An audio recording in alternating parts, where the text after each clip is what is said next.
Rome was not supposed to be afraid. By the time its power began to stretch across the Mediterranean, the Roman Republic had already proven something dangerous. It could survive war, adapt, and come back stronger every time. Enemies had risen before, armies had challenged them, and all of them had been defeated. But then, something changed. Not an army, not an empire, a man. Hannibal. He did not fight Rome the way others had.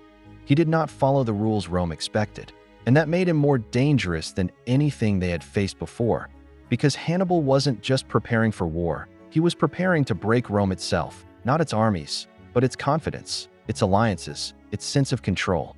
And before a single battle had even begun, before a single Roman soldier had drawn his sword, the conditions for disaster were already in place. Rome didn't see it. They didn't understand it, but something was already moving against them. And when it finally arrived, it would come from a direction no one expected. The conflict between Rome and the Carthaginian Empire did not begin with Hannibal. It had already been tested once, during the First Punic War, a long and exhausting struggle that reshaped the balance of power in the Western Mediterranean. When it ended, Rome stood stronger. Carthage weakened. They had lost control of key territories. Their dominance at sea had been broken. And for the first time, Rome had proven it could challenge and defeat a major power. But Carthage was not destroyed. Far from it, it adapted. Instead of collapsing, it shifted its focus away from the sea and toward land, toward a new base of power. In Iberia, modern Spain, Carthage began to rebuild. New armies were formed. New wealth flowed in. New opportunities emerged. And while Rome believed the conflict had ended, Carthage was preparing for something else. Not recovery, not survival, but a return that would not repeat the past, a return that would change the war entirely. At the center of that future stood a young man shaped entirely by war. Hannibal was not raised in peace. He did not grow up in comfort or stability. He grew up inside a military world, surrounded by campaigns, strategy, and the constant reality of conflict. His father, Hamilcar Barca, was one of Carthage's most determined commanders, a man who had already fought Rome and understood exactly what it meant to lose to them.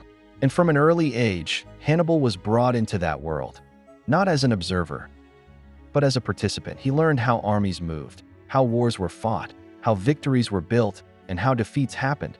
But more importantly, he absorbed something deeper, a belief, a direction, a purpose. According to ancient accounts, before leaving for Spain, Hannibal made a promise, an oath that would define everything that followed. He swore that he would never be a friend of Rome, not someday, not conditionally, never. And from that moment forward, his path was set, not toward diplomacy, not toward compromise, but toward confrontation. Hannibal understood something many underestimated. Rome was not an easy enemy. They had manpower, discipline, structure, and most importantly, they had resilience. Rome could lose battles and still continue the war, which meant one thing, that a normal strategy would not work. A direct confrontation, a traditional invasion, a predictable campaign, all of it would fail. So Hannibal thought differently. He didn't aim to simply defeat Roman armies. He aimed to destabilize Rome itself, to weaken its alliances, to isolate it from its support, to create fear where confidence once existed. This was not just warfare. This was psychological strategy. He would not attack where Rome was strongest. He would attack where Rome felt secure. And that difference, that shift in thinking, would define everything that followed. Because Hannibal wasn't preparing for a battle. He was preparing to change the entire nature of the war. While Rome watched the Mediterranean with confidence, Hannibal prepared in silence. In Iberia, Carthage had built something powerful, a diverse army, experienced soldiers from different regions, forces hardened by real campaigns, not just training. Resources flowed in. Silver from the mines funded expansion. Territory provided manpower. Control brought stability. But Hannibal was not just building an army, he was building a position. One strong enough to support something larger, something risky, something unexpected. He studied terrain, routes, timing. He understood not only where Rome was strong, but where it was blind.